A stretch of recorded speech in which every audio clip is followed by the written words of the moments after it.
Yo, what up? It's your boy T-Dubbie Solo, and today we're gonna have a quick conversation about active versus passive speaker system.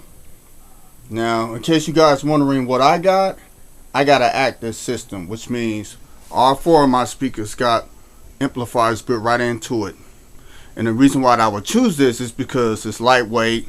I ain't got to carry a lot of rack of equipment to power my speakers. It's all built within the amplifier. As you can see here, it lights up when it's powered on.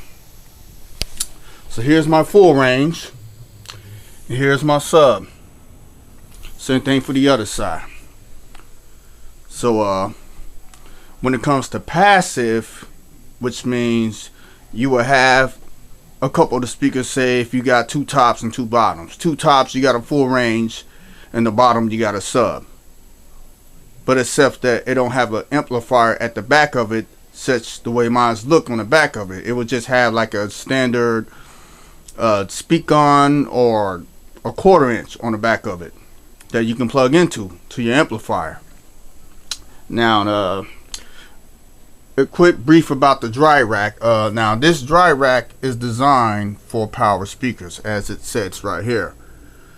But to me, if you are using a passive system that requires an amplifier, let's say if the amplifier was down there and you got like maybe two sets of amplifier, one for your main and one for the sub, you can use this dry rack for your amplifiers to your passive speaker. So which means is, full range will go to amplifier number 1, which it powers your full range speakers, and then you got a secondary amplifier that sends the low ends to your subwoofer, the secondary amplifier. So first amplifier full range, a second amplifier for the subs. This also could be used for passive too, even though it's designed for power use, because that's what's said on there. So you can do that. Now, for the active speaker, like I said, because it's lightweight, and not only that, they tend to sort of get heavy. It depends what power speakers you get and what brands you get, and and all that type of stuff. So the active speakers, they're very efficient. They send the right amount of power to the drivers. The only downside is you gotta power your power speakers, you gotta run like long cables, like you see this right here, and I'm gonna show you real quick. These are the cables that goes to my power speakers. 2 mains and the other 2 go to the subs. Now with passive, you will see wires like these, but you ain't gotta worry about powering them up because there's no amplifiers on the back of them. You would just simply run the tops to the amplifier number 1 and the bottoms to the amplifier number 2, and and so forth. Now, the good thing about passive is that when you have an amplifier, and let's say you try to match the gain and the EQ and the limiter and all that, the good thing about that is if you have an amplifier and everything all in one rack, you can easily visual the peaks and be able to do it on the fly without even looking at the back of the speakers. But the downside is about passive is that if you don't match the watches and the ohms, then you will have a problem, because it will lead to either 2 things, or actually 3 things. You will either blow the speaker, blow the amplifier, or you will blow both. It depends how you hook it up and how long the wire is and how thick of the wire is.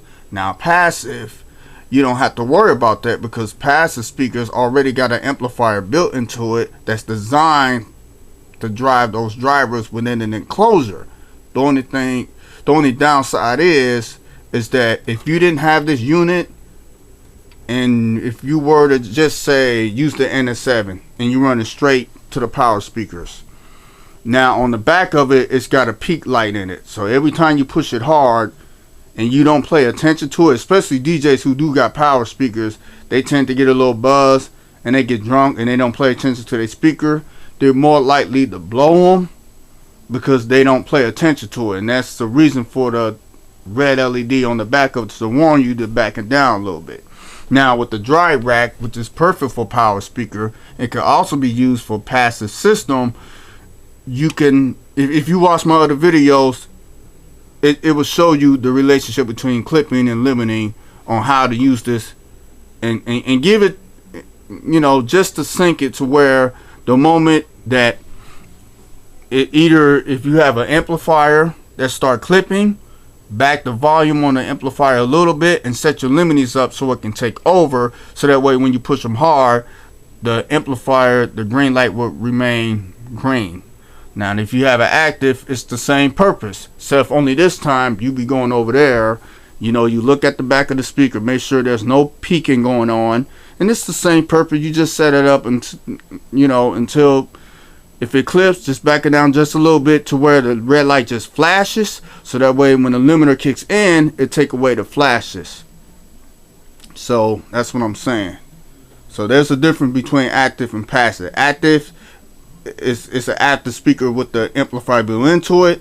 The passive is just a speaker within an enclosure, but it requires an amplifier to power them. And like I said, you can use this dry rack for passive use. They might not tell you, but you can. So I don't have an external amplifier to demonstrate you guys about that, because that's all I got is active, and I'm happy with it. Like I said, I mean, if you got passive systems, like I said, the downside is they tend to get heavy. It depends what amplifier you get and how many watches. And not only that, there's people who make videos of different brands like QSC, Crown, or whatever, and they tend to open the cover up. You see like massive transformers, caps, you know, giant heat sinks, and they're very massive. They're very good to use, but the thing is, you got to be careful when you add speakers within one amplifier. That's why it's best to get another one. But not only that, you adding weight into the unit of the rack, it's going to be heavy. Me, I ain't got to worry about that because the system I got is active. It's got an amplifier built into it. It's lightweight. It's very loud and very efficient. And the reason why I say it's very efficient for active is because the amplifier itself inside the enclosure on these speakers, the wire distance between the amplifier and the drivers are very short, so it goes where it needs to go. So, but when it comes to passive, I mean, then you got to make your, I mean, the longer the wire, the thicker the wire you got to have in order for the wire to make it from the amplifier to the speakers if you have passive, in order to be efficient. Don't make it too long though, because they tend to get hot, either the ends of the terminal of the amplifier or the speakers. Trust me, I went through this before. So my suggestion is I'm sticking with power. I do like passive, but the reason why I stick with power is, like I said, because it's lightweight. It takes less time to set up. The only thing that sucks is there's a whole bunch of wires, but that's nothing, because when I get used to it, it will eventually be hooked up. I got my dry rack, I got my preset. If I'm familiar where I'm gonna DJ at, it's already set up, and I ain't gotta do nothing but hook everything up and get it going, and you know, and that's that. So there's a difference between active and passive. So like I said, active is a power speakers within, it's got an amplifier that's built into it, which all of them are active. Now they do make passive JBL. The only difference is it don't have these fins on them. So I don't know if you guys seen them before, but they make speakers exactly like this, but it's passive. It's got it's got one speaker on the back and 1/4 inch. And it didn't have these, and it was fully plastic too, so it was a lot more lighter than this. This is full metal, and the reason for that is not only you see the fins on them, there's an amplifier mounted somewhere kind of sideways or upside down. I can't remember when I took this apart when I recombed it, but there's an amplifier in here. Those are the heat sinks right here. So when the speakers play, it's supposed to keep it cool. I'm having a hard time believing it because, I mean, as long as there's fins there, it's going to eventually stay cool. I don't know, but I'm just saying. But like I said, when you're dealing with passive, if you guys out there who has a passive system, like I said, you can use the dry rack. The thing is, you're going to have 2 amplifiers.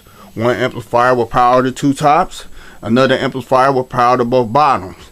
And remember, when you're dealing with passive, you gotta watch out for the watches and the ohms of the amplifier, so that way it will work efficiency. So if you don't match it, like I said, you're gonna either blow the speaker, amplifier, or both when you're dealing with passive.